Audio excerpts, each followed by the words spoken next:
Welcome, everyone. It's nice to be in the URA's space. Thank you for hosting us. We're going to start the meeting at this time, and we're going to start with our roll call. Do we need to make the announcement about ASL interpretation? Sure. So we have ASL interpretation available. To view the ASL interpretation, pin Ellie Brokenshire and CJ Cloudy to your screen to follow along. Thanks, Eric. Lena Andrews. Tanika Harris. Present. Karen Garrett. Ellie Fisher. Present. Councilwoman Gross. Jerome Jackson. Present. Deidre Washington. Marcus Reed. Alan Sisko. I'm here. James Reed. Adrian Wanaha present. That is our roll, and we do have one public comment that is going to be read into the record. We will read that public comment in after our review and acceptance of the minutes. Do we have a motion to accept the minutes? I was actually present at the last meeting. I was just a little late. Can we make that adjustment, please? This is Ellie Fisher. We will add you to the attendance. Thank you. And I make a motion to approve the minutes. Thanks, Ellie. And I think we have a second. Yeah. All those in favor, please signify by saying aye. Aye. Any opposed or any abstentions? Great, thank you. Oh, we have some visitors. So we have one registered public comment. That party could not join us today, so I'm going to read their public comment into the record. The Housing Opportunity Fund functions within Pittsburgh's affordable housing ecosystem. For example, in 2024, the HOF's allocation reduced the rental gap program to its lowest amount in recognition of Pittsburgh's affordable housing bond. However, the proposed 2025 HOF allocations reduce programs that are now solely or primarily funded by the HOF due to other budget changes. Specifically, the 2025 proposed allocations reduce the down payment and closing cost program by $100,000 compared to 2024. This reduction is occurring when URA's own PGH program ceased accepting new applications in July of this year. Additionally, the Homeowner Assistance Program is reduced by $200,000 compared to 2024. This reduction is occurring when Action Housing is no longer accepting applications for the whole home repairs. The previous infusion of whole home repairs funds from the state has expanded HAP's capacity for home repairs, and HAP is so overwhelmingly popular that its waiting list only opens once a year. Comparatively, the legal assistance program is reduced by $100,000. However, the LAP program is receiving an additional $2 million from the City of Pittsburgh for landlord-tenant legal assistance in mediation. Further, the HOF 2025 proposed allocations include $300,000 to the demonstration program, but 2024's $300,000 wasn't spent proactively throughout the past year. Retaining and growing affordable home ownership is a critical component of the affordable housing ecosystem. For the HOF Advisory Board's consideration, DP, CCP, and HAP should be funded at least their 2024 allocation levels.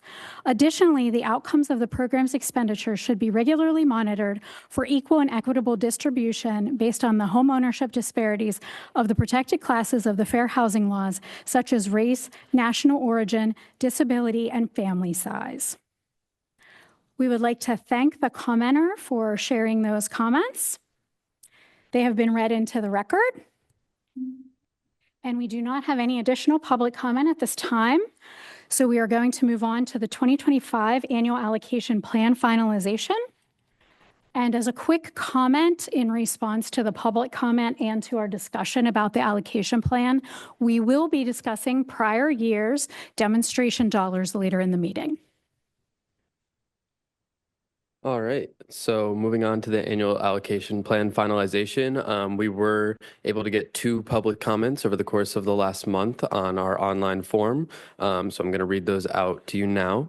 The first one was from an anonymous source. They said programs need to be open to people at 80 to 100% AMI, particularly down payment and closing cost assistance. I can't afford to move, nor can I afford to buy because I can't afford a security deposit / down payment.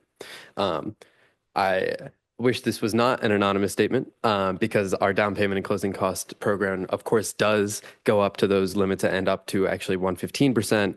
But I couldn't respond to this person directly. Hopefully they will view this meeting. But they also said, particularly about down payment, but they said in general that the program should be higher up. So something for the board to potentially consider.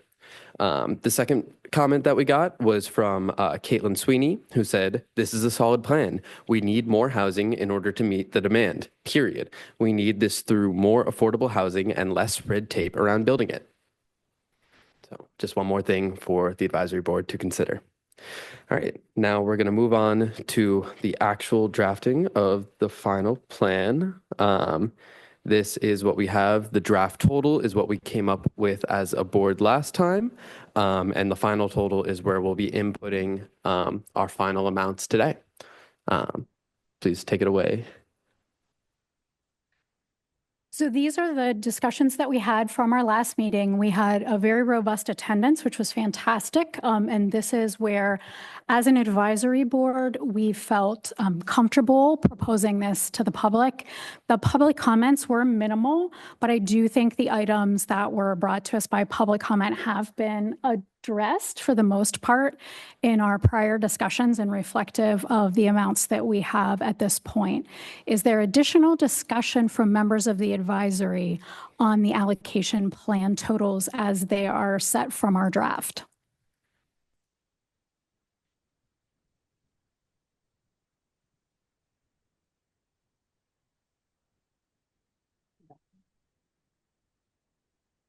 If the advisory board does not have additional discussion, I'd like to make a proposal. This is Kiana Wassler, Chief Housing Officer at the URA.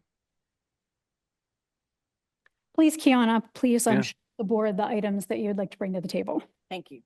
The 2025 draft allocation before you shows that we are in favor of allocating $1.3 million to the legal assistance program and $1.3 million to the housing stabilization program.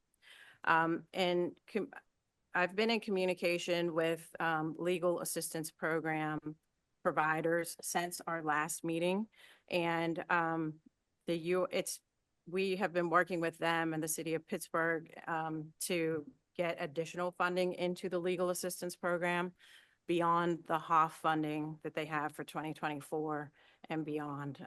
This is an attempt to grow legal assistance program to be able to be available across the city. So to that end, because the legal assistance program is getting at least an additional $2 million from the city's Stop the Violence budgetary line item, plus at least another additional $1 million from CDBG funding from the city, I would like to propose, after conversations with the legal assistance program providers over the past couple of weeks, to move $300,000 out of their allocated line item, dropping them down to $1 million, and move that $300,000 into the housing stabilization program, bringing them up to $1.6 million. The reason for suggesting this is because as the legal assistance program expands, the need to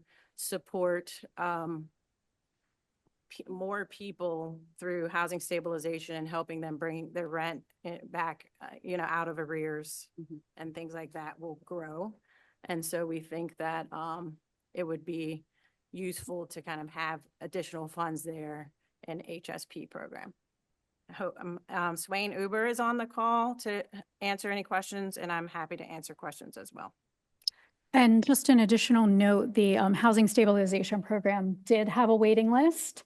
has expended its full allocation yearly and had applications active that they were not able to support in previous years. And just recent communications with Action Housing on HSP is they will have to close the program before the end of the year because they've almost expended their 2024 allocation already.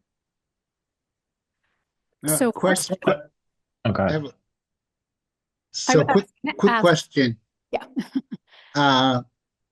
So can you tell me a little bit more about the mediation stuff? So who have we been working with around that? Can you please remind me? And then do we know what the numbers have been as far as, like how many cases have been done? Are they still on mark for that? So I'm asking, one, because I want to know, and then two, because I am also on the board of Just Mediation Pittsburgh. So I want to make sure that, I don't make any missteps here. So Wayne, can you take that question? Sure. Yeah. Well, good question, Jerome. But yes, so Just Mediation is the mediation provider. They work very closely with Rental Pittsburgh, who kind of supports the tenants, gets them connected to rental assistance and other supports throughout the process. Neighborhood Legal Services also provides legal advice to tenants entering the mediation process as needed. And it's extremely high success rate. It's around 96 to 98%, I think, come away with an agreement. And we've found over time that those are actually pretty sustainable and durable agreements as well. This, based on what Kiana shared, so around 1 million from the HOF plus additional funding from CDBG-CV funds, which is a COVID funding source, so it's kind of a one-time influx, which means there will be needing for funds in the future. But this year, a lower amount that the HOF will allow us to keep mediation at its current capacity, which allows for about 200 mediations per month countywide, which, the split between county and city is around 50-50-ish, a bit more to the city. So there's over 1,200 cases within the city that are kept out of courts, where people are kept in their homes and kept off the streets. So I guess my next question would be decreasing that line item by 300,000. Would that impact in any way, the amount of mediations? I know you said that there's been about 200 a month, and I think that's what they've been reporting out to us, about 200 a month. So that won't be impacted. We'll still be able to give that level, or they'll still be able to give that level of service without at the $1 million plus finding some other funding to go along with it. Right. Yeah. So it's the other funding that's key, right? So if it were just this 1 million or 1.3 million, there'd be a huge drop off in services, not just for mediation, but also for legal assistance program, which includes the Lawyer of the Day program in 4 city courts. And there'd be no possibility for expansion to other courts within the city. But because, there's the effort to get additional funding from the Stop the Violence Fund, but then this additional source, CDBG-CV funding, which again is a one-time infusion of funding, which means that future years will need other sources to maintain that level of service. But yes, Jerome, for this year, with CDBG-CV funds plus HOF and then Stop the Violence, we'll be able to maintain and expand additional services to most of the rest of the city. Cool. Thank you. Good question, though. Thank you for asking. At this time, I'd like to hear comments, concerns, questions from our other advisory members related to the URA's proposal to move the $300,000 to HSP from the LAP program. Well, Tanika Harris here, I agree. I think that makes a lot of sense. And Jerome, I just want to make sure you heard Chief Wassler's dollar amounts that she stated before your question. She said approximately 2 million will come from the Stop the Violence Fund, and approximately 1 million will go into come from CDBG funds. So that's an extra $3 million going into that particular line item. So I just wanted to make sure that that was restated. Am I correct? So just so that I'm clear on what you're saying, and I did not mean to cut you off. Please. So you're saying that the legal assistance line item, because there's this other money coming in, it's going to actually be 3 million. Is that what I'm hearing you saying, or close around there? There's So- $3 million of additional funds, Jerome. So we would be reducing the funds from the HOF by 300,000, but LAP overall will be receiving $3 million of funding from alternate sources. So they will actually have a net gain of $2.7 million going forward into 2025. Okay. All right, cool. This is Ellie Fisher. That's a huge increase. Did they have these dollars, some of these dollars in previous years? That are external to You want HR? to take that, Kiana, or you want me to? Or Then you can add. right. Thanks for the question, Ellie. They did not have some of these funds in future years, definitely not the 2 million in Stop the Violence funding, or CDBG. This is in effect, the program is attempting to grow in the city. So right now, I think if there's 12 magisterial district courts across the city. The LAP program only services 4 currently. And so they're trying to grow the program to be able to service all 12 of those courts and support folks who are needing this service all over the city. And so Swain and the LAP providers have been working to raise funds outside of HOF to be able to do that. And so Swain, if you want to add anything. No, that was great. The only thing that I would add is that so mediation using other sources of funds, aside from even the ones we've mentioned, was able to expand already, and this would be able to maintain that higher level of services, keeping people outside of the courts entirely, which we know that, even just the filing can be pretty devastating for families because there's not any sort of expungement process for eviction filing. Do we have any additional comments or questions from members of the advisory board related to the $300,000 being moved from the HSP line item into? From the LAP. Other way around. I had it. I heard myself saying it and knew that it was wrong. Other way around. We'll leave it at other way around. I just have a question for Kiana, and this isn't pushback, just curiosity. I think, taking advantage of other opportunities while we have them for LAP makes a lot of sense. What was your thought process? Like it sounds like HSP is the area you thought most urgently needing of that extra $300,000. Can you just talk through sort of your thought process there? Not just like what makes that program great, but like where you think the other ones are, where they don't there was never a discussion about splitting that up or thinking about other places to put that. Yeah, thank you, Alan, for that question. It's a great question. My thought or our thought around this is there is some overlap between legal assistance program, lawyer of the day, mediation, where we are using that program is supporting city residents in making sure they don't get evicted, mediating issues with their landlord to keep them in their homes. To that end, a lot of times there's overlap that occurs where keeping them in their homes means they have to pay back rent in arrears. And so HSP is a program that can support that cause as long as they meet our guidelines for that program.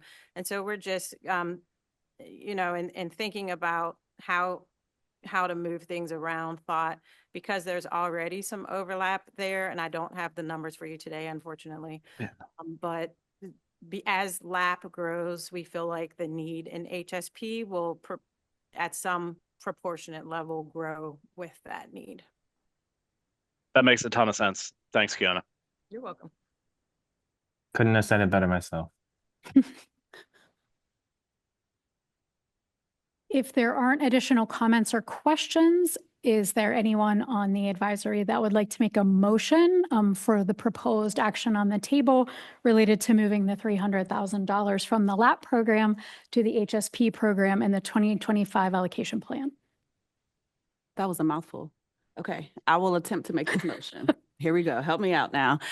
So I make a motion to reallocate, to move $300,000 from the legal assistance program to be moved into the HSP program, which will then give us a total of $1 million in our legal assistance program line item. For Second that motion. 2025's allocation. Do we have a second? I'll second that. Thank you, Jerome. Before we take a vote, I would actually like to call for any conflicts of interest related to the budget.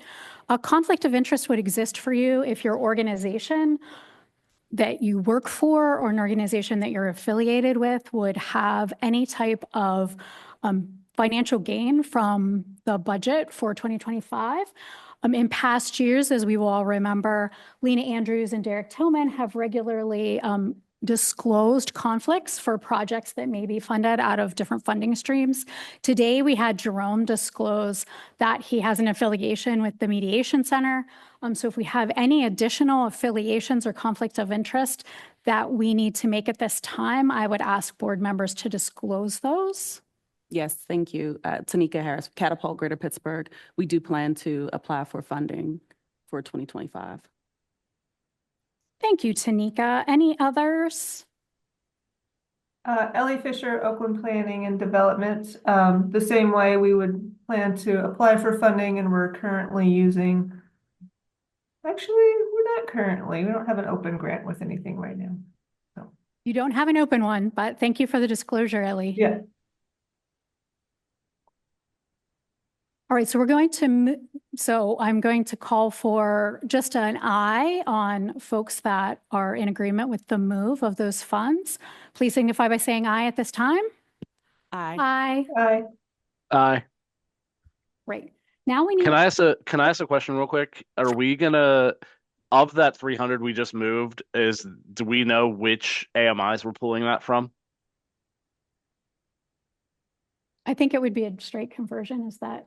Yeah, we would, we can Like, just Take transfer. 100 out all three, or whatever the percentage is. Yeah, we'll do, the goal of the Housing Opportunity Fund is to spend 50% at 30% AMI, and then 25% at 50 and 25% at 80. So we'll kind of disperse that AMI percentages across that additional funding. Yeah, if you want me to show the Great AMI question. breakdown, I can put it in at the draft total level and it'll show what that breakdown will look like here. Thanks, Eric. So it'll end up looking like Nice. Switch it in HSP up to 1.8. Yeah. Thanks, guys. So this is what the new distribution would look like based on the legislative requirements. And now that we have the adjusted, I would talk with my hands, so microphone's terrible. Now that we have the adjusted totals, we need a motion from our advisory to accept the full allocation plan. A question first, Oh, sure. Adrian. What I heard from our public comment is that a suggestion for more down payment and closing cost assistance dollars. I felt really good about the numbers when we finished it at the last month. And it looks like we're just slightly lower than we were in the past. Is there any thoughts from the others around the table here on the board and in staff about that comment and how we feel $600,000 will, how useful that will be this next year? I'd just like to make a quick comment to that, Ellie. One of the things that this advisory needs to really think about for our allocation planning forward is how we're using public comment and advocacy. We received basically four public comments. We had a request in that 4 to increase HSP. We had an increase related to HAP, request, and we had the request for down payment and closing cost assistance. I think it's really important for us when we're doing our allocation conversations to put our draft out and really use those comments successfully. With 4 comments that went in 4 different directions, it's harder to do that. We're going to talk later in this meeting about our strategy on how to enhance public participation and how to really talk about each one of these funding allotments through a more rigorous lens of how many dollars translate to how many people, how we are allocating based on other funds that are available in the community. And we're also going to be talking about demonstration dollars and our ability to use those in different places to not only fill gaps, but to respond to emergencies and also potentially do pilot programming. So I appreciate your comment deeply. But I remember from last year, we really got pulled in 5 different directions from 5 different comments related to the budgeting. So I just want to caution us to be careful of, in this moment, how we're perceiving public comment and how we're using that to make adjustments. Appreciate it. Thank you. I'll speak to that real quick though, Ellie, because I think it's a good question, and I think down payment and closing cost assistance, at least when I was doing my analysis, it was like in the middle in terms of like previous year's funding had been like used up, which made me comfortable allocating a little bit less in this year's allocation. So that was like, because that's obviously, as you know, something that is like important to a lot of the work that I do and care about. But it was somewhere in the middle of the road in terms of actually using previous year's allocations. I think the thing we're going to continue to struggle with is all of these are incredibly impactful, and we all support all of them for different reasons at different times as well. We do know that we have folks that are really struggling to find affordable housing, whatever type of housing that is. And I think we want to do, the best that we can to make sure that what we're doing makes sense and has incredible impact. And I hope in 2025, we're doing a lot more to have a deeper understanding of that impact. And also that translation of dollars. We had a debate last year of what does $30,000 get us in a line item? And we went back and forth maybe 6 or 7 times about $30,000. And we want to have those numbers. I've been working diligently with the URA, and they're committed to this. We want to really be able to say, making this change, even if it's a small change, has this impact. And I think that's really going to be the charge that all of us want for 2025, is to know that more deeply, not only what the dollars mean as these were people served, but what does it mean that people were served? And what are the benchmarks that we laid for ourselves, and what are the outcomes we wanted to see? And if we're not seeing them, how do we adjust the dollars to get to those places? I have felt confused on that topic since the beginning. I'm not going to pretend that I have not felt that tension of really what do these dollars translate into? And I think our 2025 conversations are going to be so much better, not only from our deeper understanding of how the programs roll out and what it means to people on the ground, but also getting this better public participation so we can get our finger on the pulse of where those dollars could be used in a pointed way to have the most benefit to the communities that we care about.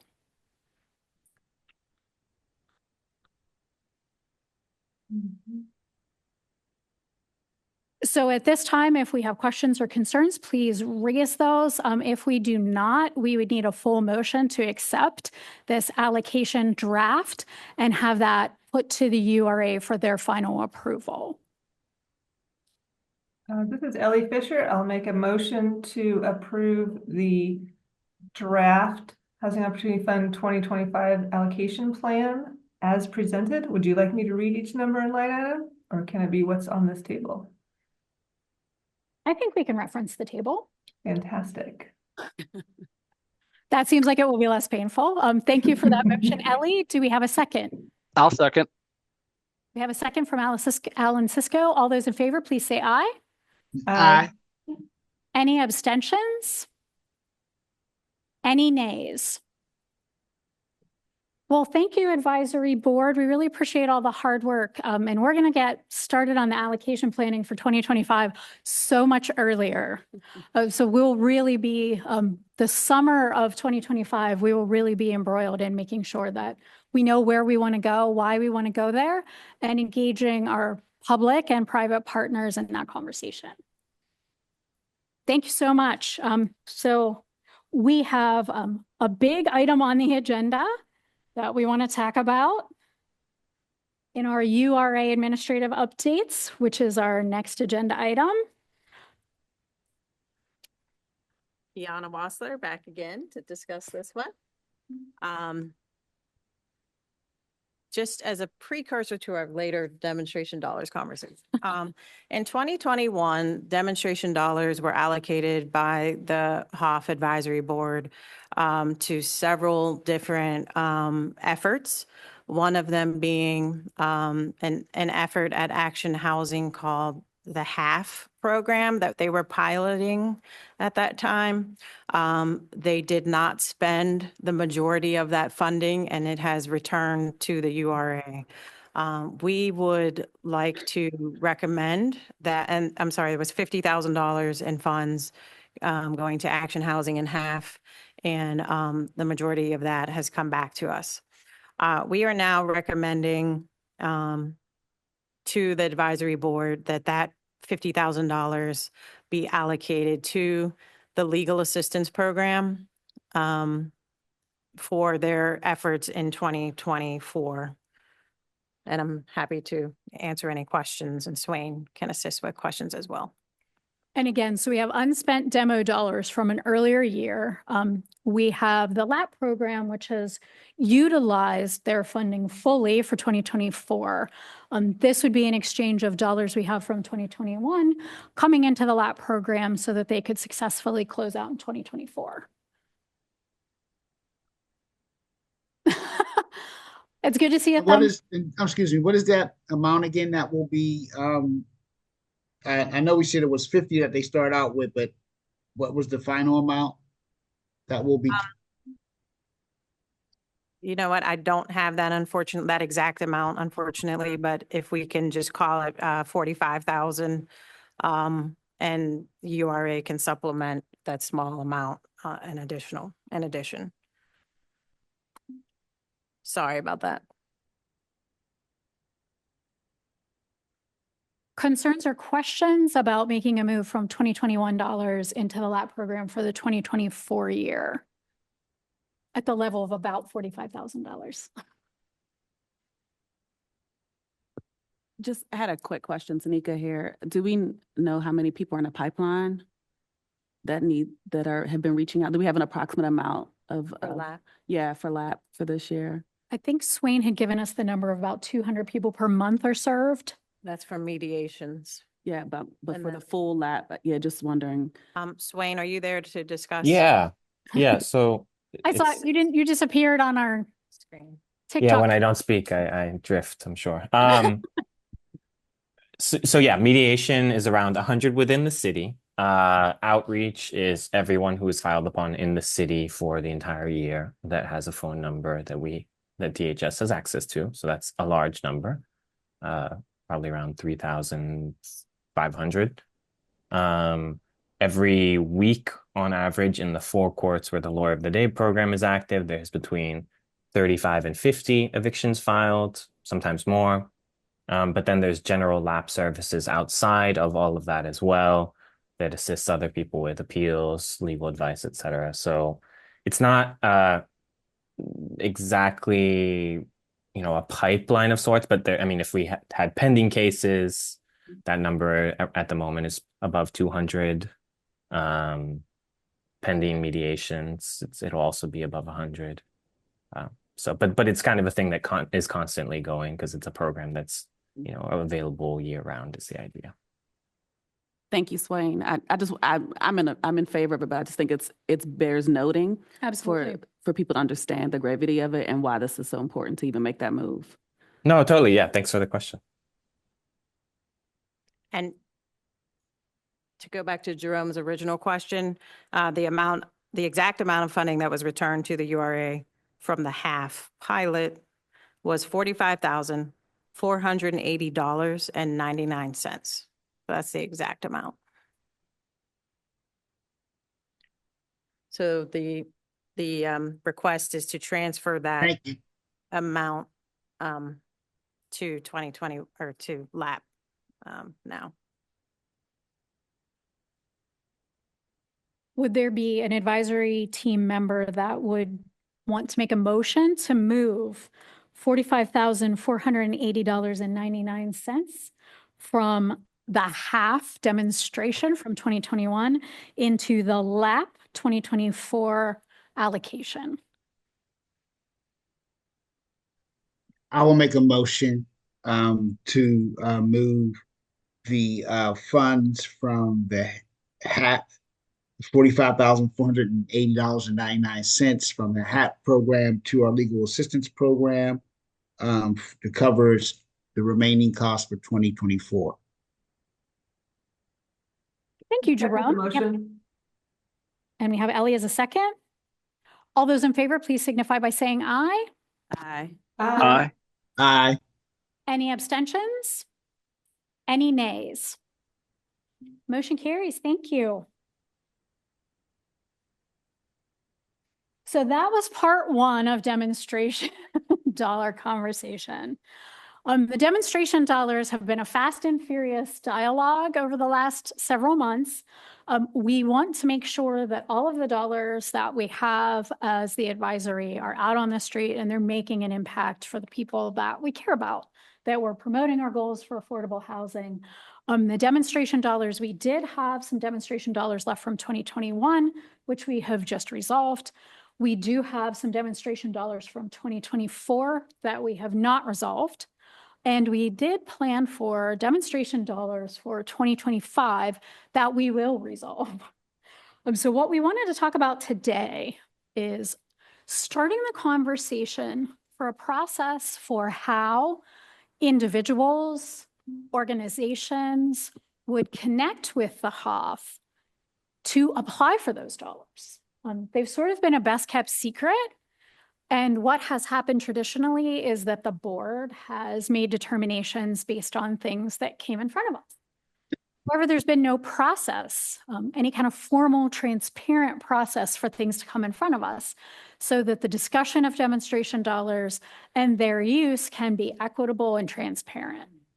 So what we would like to do is start a dialogue related to creating something like an application for demonstration dollars, getting information out about demonstration dollars, and an actual process for once we would have folks coming forward with a request, how we would make determinations on those requests, what kind of things we would be looking for, how we would evaluate requests, so that we can take a look at our 2024 dollars and we can make plans for those.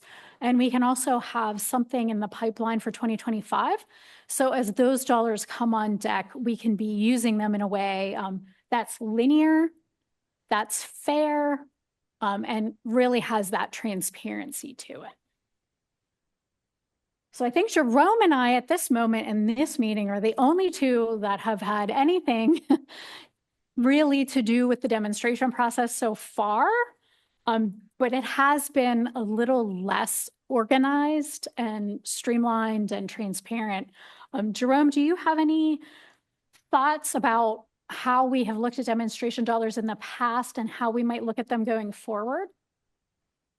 Yeah, so when we were doing that when I was out at Operation Better Block, and so I need to go back in my notes and kind of look at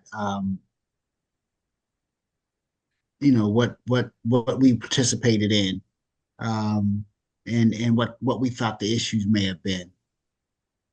Because right now I know there were, but nothing's coming to my mind. I need to go back to OBB stuff. Kiana's going to give us a little overview. I think in the past, what we were really looking at was gaps. Yes.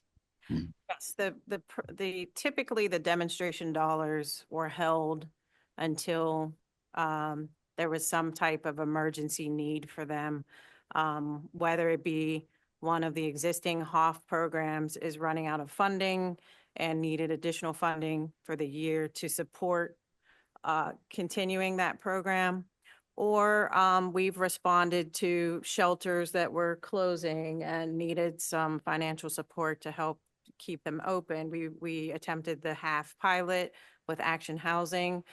We've also responded in the Hill District. There was some properties that had low REAC scores. They needed support to kind of get REAC inspection as a federal HUD inspection, and they needed financial support to help bring those properties back up to be able to get a clear inspection so that people wouldn't get displaced. So we've, the majority of the funding, I will say though, has gone into existing programs to help maintain the programs. But we have responded to some emergencies for over the past years. And one of the things that came up, that has come up several times recently across the city, and Kiana and I had talked about, was there's also housing opportunities, and we are the Housing Opportunity Fund. One of those types of housing opportunities that could benefit from a pilot is ADUs, accessory dwelling units.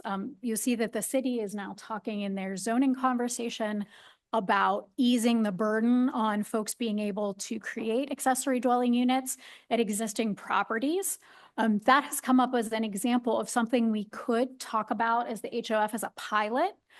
I'm not saying that is something that we will talk about or that we would fund, but I think it's a nice example given that we had a presentation from the city just recently. That's one of those sorts of things that we could say as the HOF. We haven't done those in the city. We haven't done them well. Do we have an opportunity to work with a partner to do a project like that? So in the past, it's been more gap related, emergency related, but that doesn't mean that it has to look like that. It could look like proactive and innovative housing opportunities that we would like to give support to, so the city can benefit from that learning, because it is a more flexible set of dollars.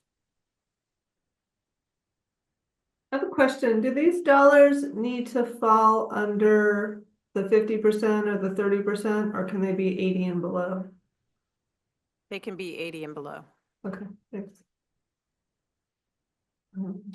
I have a clarifying question. I want to be clear that what we're now saying is, so the way I've pictured demonstration dollars is almost like like unrestricted funding, kind of, because it's been there and it's been available, it's been flexible, fluid funding.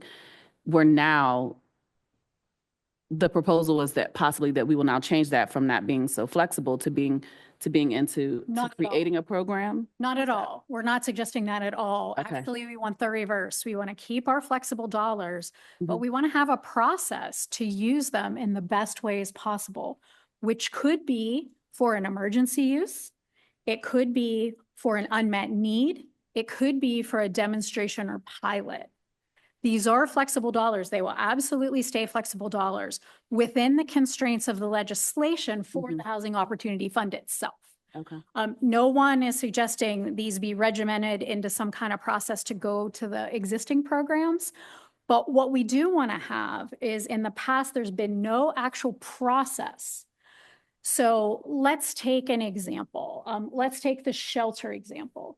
So the shelter, the Smithfield shelter, was not going to be able to be opened because there were issues with the shelter where it needed repairs and we were getting into winter. The way we got that project was from someone at the URA. That's great. However, we can't always say that we should just be, oh, if the URA comes up with something, we should do whatever the URA brings to the table. There's lots of great and creative ideas out there. There's lots of unmet need. We as a board have to have a mechanism for people in the community to know there are demonstration dollars. And if you had an interest in those demonstration dollars, this would be the way you would approach a conversation about receiving those dollars. So that's sort of just been a process that's stayed within the HOF. There's been no public dialogue about that in any way. And there has not been a way that we said to each other, okay, if the shelter needed money this year, how would we approach that? How would we take a look at that request? How would we make determinations of the amount of dollars that would be given? How would we talk about it in the meeting? How would the shelter have known how to approach the HOF if someone from the URA had not brought it forward? That's the piece we want to put some structure around. We don't want to give up that flexibility at all.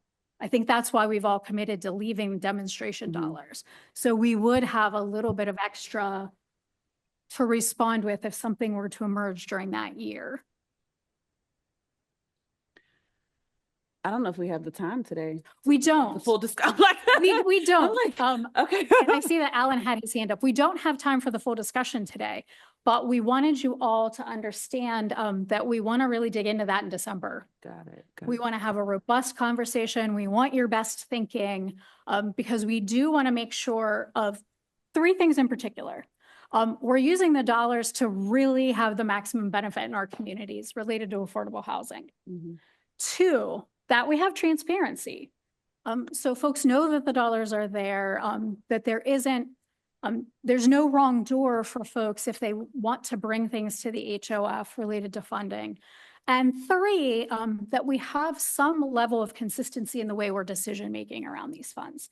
The allocation plan itself is very regimented. The demo dollars are very flexible. We want to keep that flexibility, but we also want to hold ourselves accountable to really using those dollars to advance affordable housing in our community and to make sure that people do have the opportunity to engage in that process and bring projects to us. Did I miss anything, Keon? So, Adrian, if we're gonna talk about this next meeting, which sounds great, is there like do you have a sense of like a proposal or even like a outline of what sort of application or access structure you're imagining? I guess for me personally, like I do better sort of responding to stuff than like co-creating these kinds of things at a board meeting. We will put But those out, Alan, in advance of December. We do have some application materials that we've used in the past. I think Yeah. we use those and pare them down. Yeah. We want them to be as bureaucratic, maybe. Yeah, yeah, but we and definitely I'm get- not even necessarily in favor of applications, but I'd love to get a sense of like what your vision is. My overall vision is that this room is full and communities are really talking to us in a much more robust way. And that includes people living in communities, people who use the program, and folks who utilize these dollars. So I'm going to put that big umbrella on it. I think what we all agreed to for 2025 is that's what we want to see. We want to see that with everything, including the allocation plan that's more formalized, is we really want to start early. We want people to know they can come to these meetings. We want to have presentations from folks. We want to get our finger on the pulse of what's happening in the city. And sometimes we don't get that. Right now, we know we have a board with low membership. It's hard to get insight even from our membership because we're missing a lot of voices. And I'm looking, and this is the first time in a long time I've seen 3 people come to the meeting, which is amazing. 3 people that are not affiliated directly with this advisory. So this makes me thrilled. And they don't know it yet, but I'm going to ask them for some input at the end of the meeting. But we really just want to make sure that we're all on the same page. And when it comes to decision making, we have, we're honoring each other, we're honoring the dollars, and we're honoring our communities. So you'll get robust packets from us for December. We're also going to talk about a December meeting because we want to make sure as many of us are here as possible. And we know with the holidays that can be tough, but we really want us to be together, doing that hard work to get to a place where we feel great about what are we going to do with 2024 demo dollars? And then what are we going to do with 2025 demo dollars? And if we add the 2 of those together, because it sounds like we're realistically not going to spend them until 2025, that's $650,000. That's the same amount as we put to for sale development program. Like that's a real amount of money that we have to play with, um, and to assign out. I think I love the idea of being proactive and thinking about it. Some of the things I'm thinking about are, um, our conversations have all really circled around direct support for people. And as easy as I'm thinking through ideas to come up with, oh, it sure could be great to have some consultant do this study, but I'm thinking like we might want to keep our dollars in that we want to see how many people are being served or the depth the people are being served with. I never thought that ran off. So, oh, and I guess the other thing I was looking at, like, what's missing in our programs? What is the affordable housing population that we are not serving in our programs? And maybe we specifically look for that in these demonstration dollars. Not exclusively, but like, for example, homeless. Like some of these touch on homeless, but they don't directly serve people that are homeless, to my understanding. So maybe that would be a place to put these dollars. Exactly, Ellie. I think we have so much opportunity with the expertise that we bring to the table, and then inviting in partners to have that deeper conversation is just going to get us so much further than sort of the more unstructured way we have been having this conversation in the past. Speaking of expertise, like, have we heard anything recently from the mayor's office, or have we made any progress on bringing some reinforcements to this group? You want me to take that? Absolutely. I can answer that one and jump in here. Great question.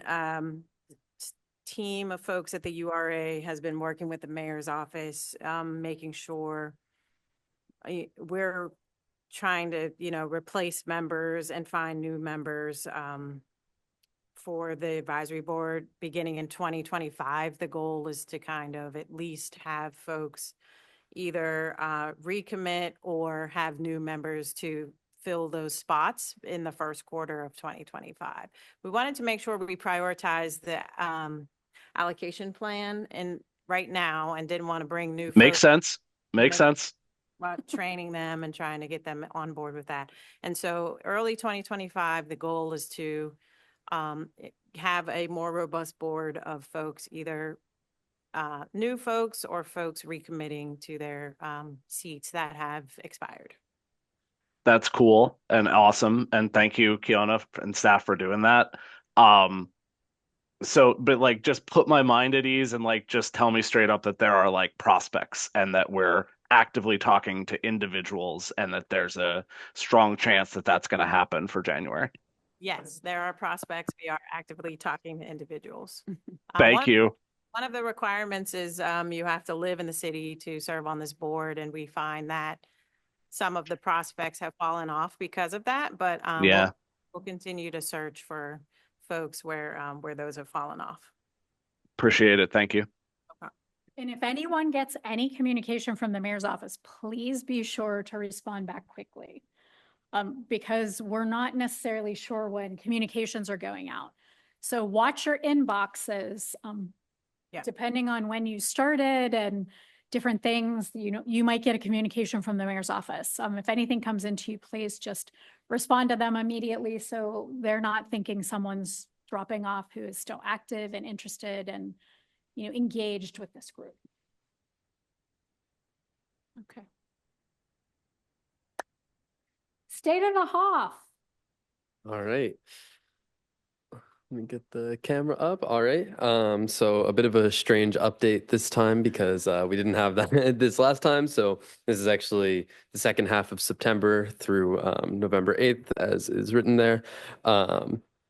Few things to note. The rental gap program didn't have any expenditure during that time, but you'll see in the next graph that's not because the rental gap has not done quite a lot of this year, just not in this sort of time frame.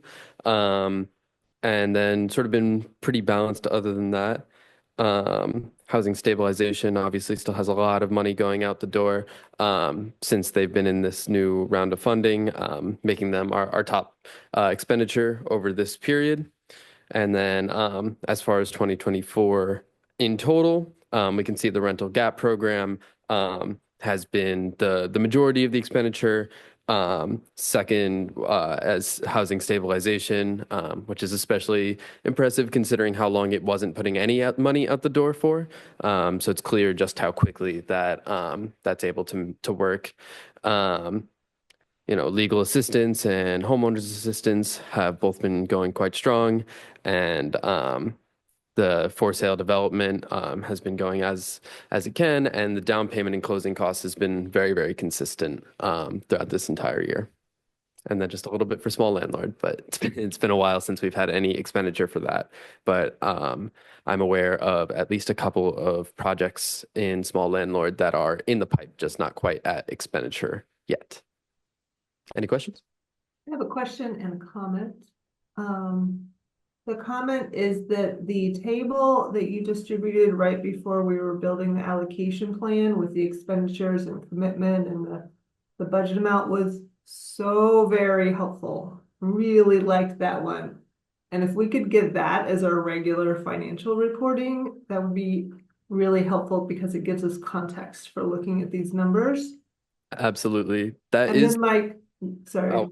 I'll wait for the comment and then I'll respond to that. My question is the housing stabilization program. I know we moved some of those dollars over to Action Housing. Are those applications now open for that program? Because I had thought that it was opening a little bit later. So to that, housing stabilization is open right now. I believe they're quickly running out of money probably, but Yeah, Ellie, you're referencing the homeowner assistance program is what we moved to Action. Oh, I am. Thank you. Yes. Is that program open? Not yet. We're still attempting to finalize coordination with them.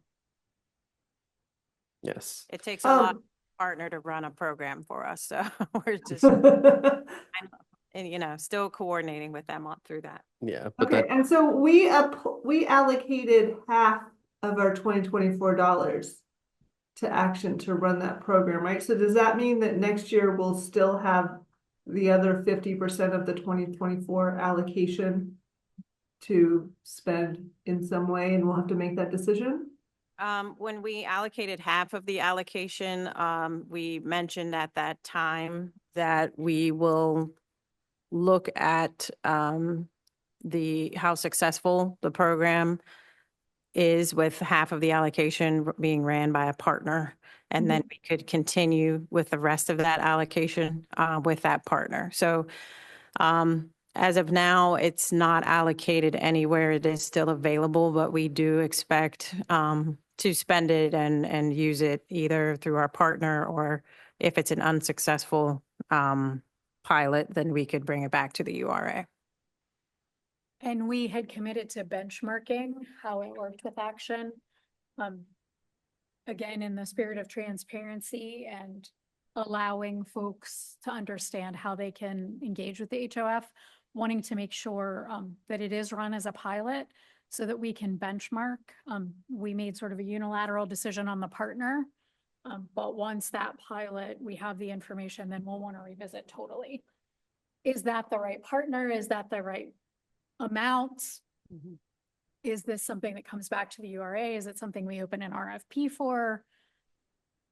So we'll have a lot to do, once Action gets running. Thank you. And Eric, we'll have more financials for us going forward.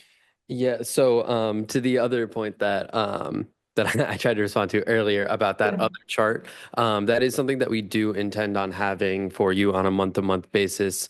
Right now, we are sort of. It is, it's a great chart and has a lot of really good information on it, but there's a few bits and pieces on it that we want to iron out before we give it to you month to month as something that you can truly rely on. For right now, it was a great a great sort of benchmark that I think I hope helped you all with the allocation, but it's something that we want to really, really be 100% totally sure of, and then we'll continue to bring that back to you. Thank you. Those all of our state of the HOF updates.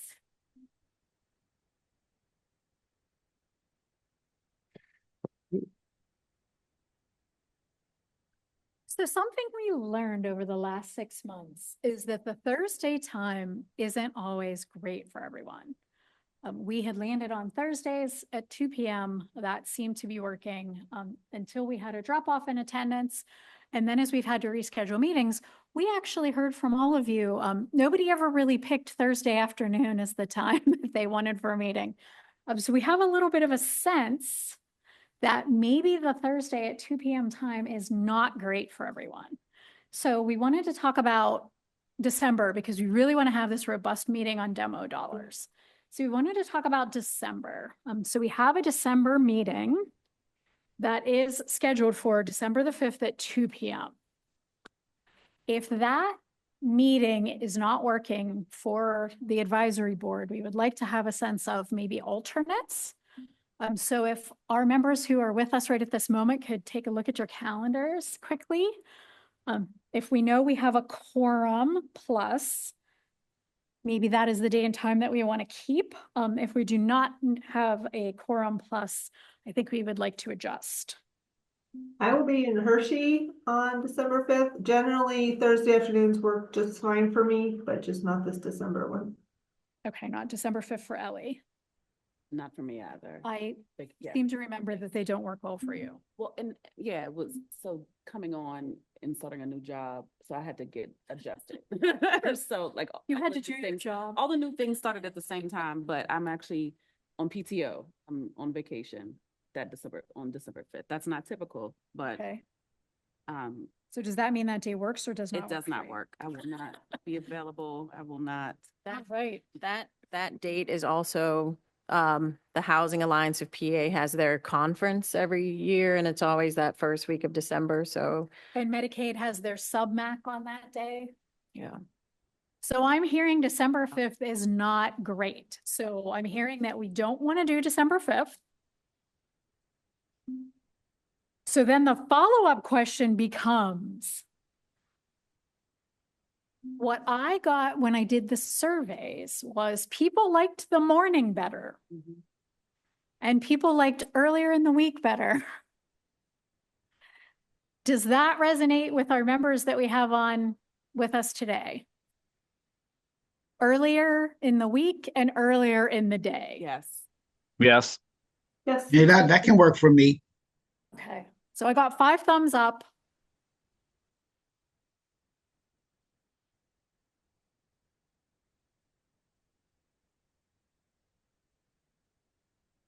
So what I will take away with Kiana and Eric is we will do a quick reconnect on URA availability.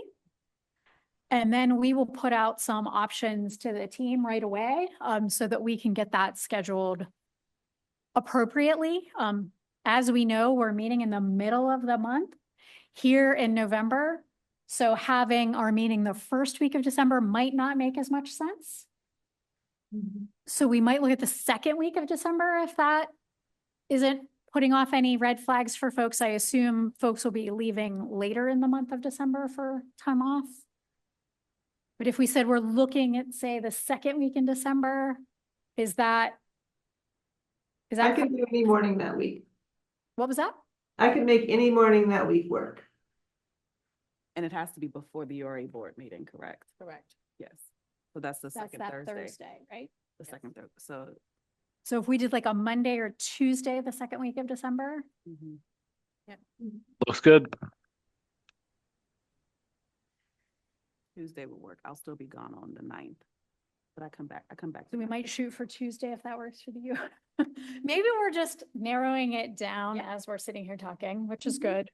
Yeah, so I have an actual retreat on December 10th with my staff. But the 9th can work.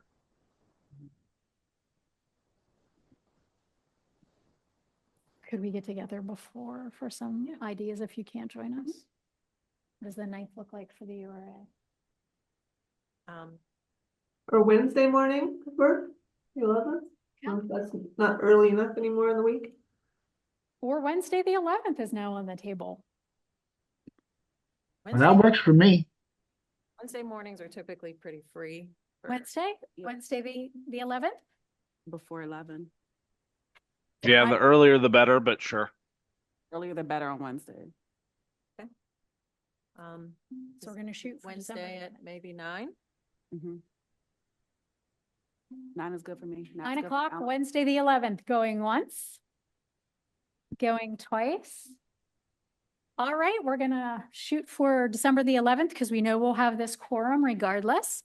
And then if we have members that can't join, I will reach out to them to get thoughts about the demonstration dollars so I can bring those to the table when we meet. Now in December, what we're going to try to do is come up with a day and time for the year. So when we come in December, everybody bring your calendars. We're going to try to find the best day time that we can get as many folks as humanly possible.